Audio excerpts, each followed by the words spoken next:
I think it's important that, we have, we can turn on, CNN or Fox News or whatever, and you get man's perspective. And it's okay. There's, we're surveying the walls like Nehemiah did, surveying the walls, rising at night and surveying the walls. It's important. But, the most important thing is, what does God say? And there's two things about prophetic ministry in my mind. One is foretelling, like, what is the future? And I think right now, God does nothing except for he first reveal his secrets to his servants, the prophets. So it's like, okay, God's at work in the earth. What's he doing? And I think this is a really great time for the prophets to rise up and to give,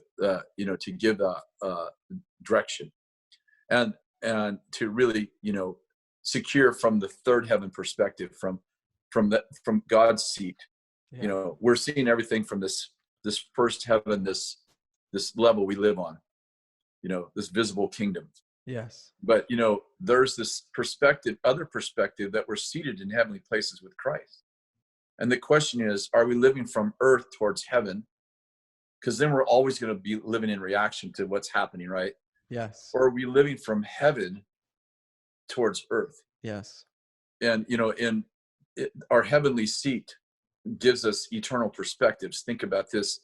John, the apostle, was in the presence of Jesus, and Jesus said, John, come up here, step up into your heavenly seat, and I'll show you what must take place after these things. So yeah, your heavenly seat gives you eternal perspectives. yeah, And what happens in fear is that we are like, fear is like, it's like a plane crashing, right? Fear is like undoes the law of lift. Yes. Yeah. Good. And we end up, and now we're down here, and we're looking at the circumstances from a human perspective, without the perspective, this prophetic perspective of the future, right? Yeah, that's good. And so I think that, one, the prophets prophetic people need to take on that prophetic mantle, come up here, so to speak, in our heavenly seat, and begin to see things from God's perspective. The second thing is, I think, is about prophetic ministry, is that it's forthtelling. It's causing the future. And I think the best example we use all the time is in Ezekiel 37, where God takes Ezekiel to the boneyard. Yeah. And he says to Ezekiel, can these bones live? Yeah. And Ezekiel says, well, Lord.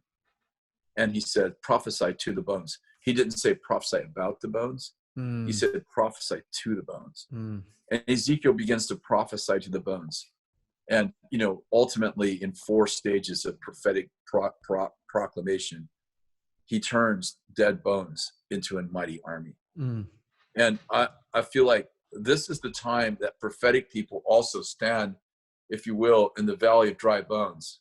And we begin to prophesy life into those dead places. Yeah. Life into our communities, life into Italy, life into Spain, life into especially New York in our country, and Washington, some of these places that are just really, California too. And we just began to say no. I say no to a virus. Yeah. And I say yes to God, to life and living. And God actually procreates with his people, doesn't he? It's like Ezekiel's bones again. It's like calling things that are not as though they are. And I'm not just talking about like, hey, let's have a good idea. That's good for prayer. Like, let's pray our great ideas, right? Yeah. But prophecy is about saying what God tells you to say, what God is saying. And so I feel like it's important that we embrace these prophecies. And then there's the aspect of fighting with prophetic declarations, which Paul wrote to Timothy in 1 Timothy.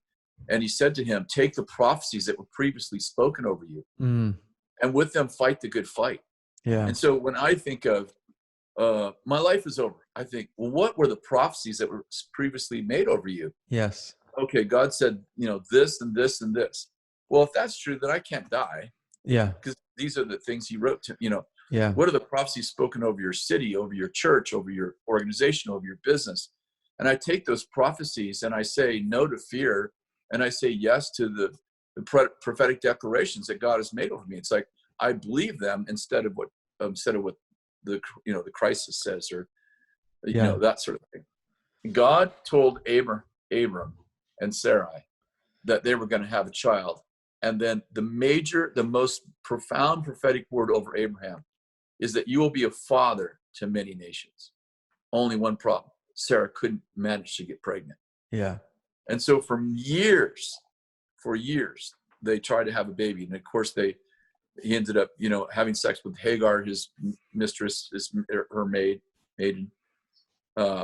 And Ishmael was born. God, and Abraham's like, please let the promise be in Ishmael. God's like, I'll bless Ishmael, but no. And then he has Isaac. Finally has Isaac. And I think, what is he, like 99 or he's old, right? Sarah's old. He's old. And this is the promise. He's waited for his whole life. This promise, like this is the promise. 90 years, 80 years waiting for this promise. Yeah. And then God goes, okay, take Isaac to the mountain and sacrifice him. Now, Isaac he's not just sacrificing his child. He's sacrificing all the prophetic declarations that God made over him his entire life. Yeah. And he takes him up to the mountain. It's a very weird story. Thankfully, it's in the Old Testament. And obviously God says, okay, don't sacrifice him. I'll provide a sacrifice. But what I'm getting at is that the blessing of the Lord must not take the place of our relationship with the Lord. And this is part of the reset. Yeah. We've taken the blessing. We've taken our future. And we're like, God gave me this great future, and God goes, okay, I want you to take that future and I want you to sacrifice it. Yeah. On the Isaac altar. And I feel like this is back to what I was saying in the beginning. Like your life is uncertain if you're putting all of your eggs in just my destiny basket, or my